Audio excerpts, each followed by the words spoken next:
Assalamualaikum warahmatullahi wabarakatuh. Saya Tiara Anggraini, mahasiswa farmasi Stikes Harapan Ibu Jambi. Di sini saya akan sedikit menjelaskan bagaimana patofisiologi dari hipertensi. Sebelum kita belajar bagaimana patofisiologi dari hipertensi, ada baiknya kita mengetahui apa itu hipertensi terlebih dahulu. Menurut Departemen Kesehatan Republik Indonesia, hipertensi atau tekanan darah tinggi adalah peningkatan tekanan darah sistolik dan tekanan darah diastolik lebih dari 140/90 mmHg pada 2 kali pengukuran dengan selang waktu 5 menit dalam keadaan yang cukup tenang. Kemudian, menurut Setiawan Dahlia Marta, hipertensi adalah suatu keadaan di mana seseorang mengalami peningkatan tekanan darah di atas normal yang mengakibatkan peningkatan angka kesakitan dan angka kematian. Kemudian, hipertensi dikelompokkan berdasarkan penyebab, yaitu ada hipertensi esensial dan hipertensi sekunder. Hipertensi esensial atau yang sering disebut sebagai hipertensi primer merupakan hipertensi yang belum diketahui dengan jelas penyebabnya. Sedangkan hipertensi sekunder merupakan hipertensi yang diketahui penyebabnya. Biasanya disebabkan dari penyakit tertentu. Bagaimana sih patofisiologi dari hipertensi? Hipertensi esensial adalah penyakit multifaktorial yang timbul karena interaksi antara beberapa faktor risiko. Faktor-faktor risiko yang ikut mendorong kenaikan tekanan darah meliputi asupan garam berlebih, jumlah nefron yang berkurang, stres, perubahan genetik, obesitas, dan bahan-bahan yang berasal dari endotel. Faktor pertama yaitu asupan garam berlebih.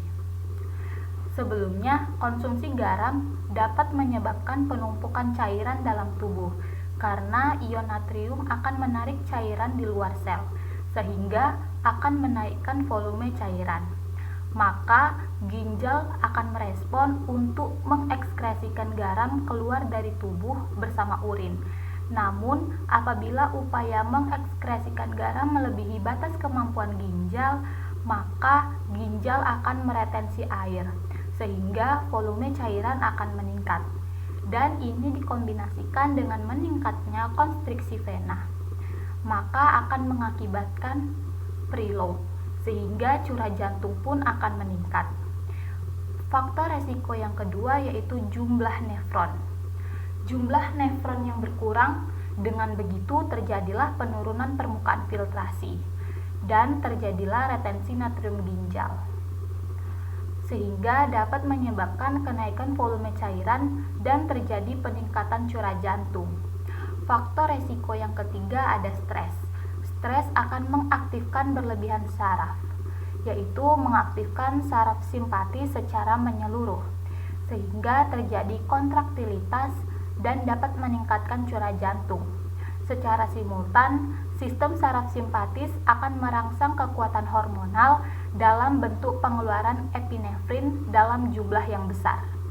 Di ginjal, norepinefrin mengaktifasi renin-angiotensin sehingga dapat terjadi konstriksi fungsional dan hipertrofi struktural. Faktor resiko yang keempat ada perubahan genetik. Perubahan genetik akan mengalami perubahan pada membran sel sehingga dapat menyebabkan konstriksi fungsional dan hipertrofi struktural. Faktor resiko yang kelima ada obesitas. Obesitas dapat meningkatkan frekuensi denyut jantung dan kadar insulin dalam darah. Peningkatan kadar insulin dapat menyebabkan tubuh menahan natrium dan air. Makin besar massa tubuh, makin banyak pula suplai darah yang dibutuhkan untuk memasok oksigen dan nutrisi ke jaringan tubuh. Hal ini dapat mengakibatkan volume darah yang beredar di pembuluh darah akan meningkat, sehingga tekanan pada dinding arteri menjadi lebih besar, sehingga terjadi pula hipertrofi struktural dan dapat meningkatkan tahanan perifer. Faktor resiko yang keenam yaitu ada bahan-bahan yang berasal dari endotel. Endotel itu sendiri merupakan sel yang dapat melapisi permukaan dalam pembuluh darah, membentuk antarmuka antara darah yang bersirkulasi di dalam dinding pembuluh darah. Endotel berperan penting dalam mengendalikan tekanan darah, kelancaran aliran darah, dan keutuhan pembuluh darah. Disfungsi endotel dapat disebabkan oleh ketidakseimbangan antara faktor-faktor relaksan seperti nitrit oksida dengan faktor-faktor pemicu kontraksi pembuluh darah. Pada kondisi hipertensi terjadi penurunan produksi nitrit oksida, memicu reaksi berupa penurunan kemampuan membesarkan pembuluh darah.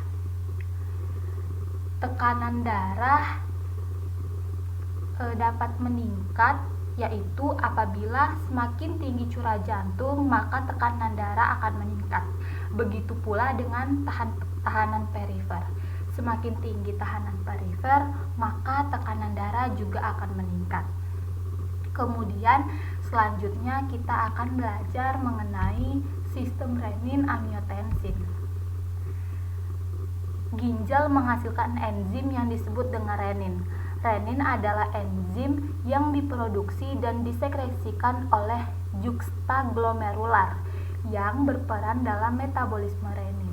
Renin dilepaskan oleh ginjal apabila sel di organ tersebut mendeteksi adanya penurunan tekanan darah. Ketika renin dilepaskan menuju aliran darah sistemik menuju hati, hati memiliki suatu hormon yang disebut dengan angiotensinogen. Angiotensinogen merupakan bentuk inaktif dari angiotensin. Angiotensinogen hanya bisa diaktifkan dengan renin.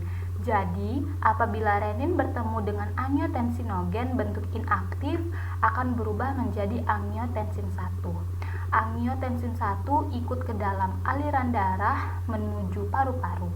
Maka di paru-paru angiotensin 1 diubah menjadi angiotensin 2 dibantu dengan ACE atau angiotensin converting enzyme. Angiotensin 2 memiliki banyak efek, yaitu dapat menstimulasi sekresi aldosteron dari korteks adrenal. Aldosteron merupakan hormon steroid yang memiliki peranan penting pada ginjal untuk mengatur volume cairan ekstraseluler. Aldosteron akan mengurangi ekskresi garam dengan cara mereabsorpsi dari tubulus ginjal. Naiknya konsentrasi natrium klorida akan diencerkan kembali dengan cara meningkatkan volume cairan ekstraseluler, yaitu pada gilirannya akan meningkatkan volume dan tekanan darah. Kemudian angiotensin 2 dapat meningkatkan sekresi hormon antidiuretik dan rasa haus. Hormon antidiuretik diproduksi di hipotalamus dan bekerja pada ginjal untuk mengatur osmolalitas dan volume urin.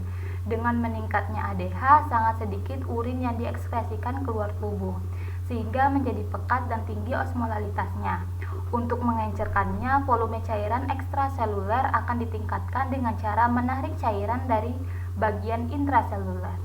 Akibatnya volume darah meningkat yang pada akhirnya juga akan meningkatkan tekanan darah. Sekian penjelasan bagaimana patofisiologi hipertensi dan sistem renin-angiotensin. Saya akhiri dengan wassalamualaikum warahmatullahi wabarakatuh.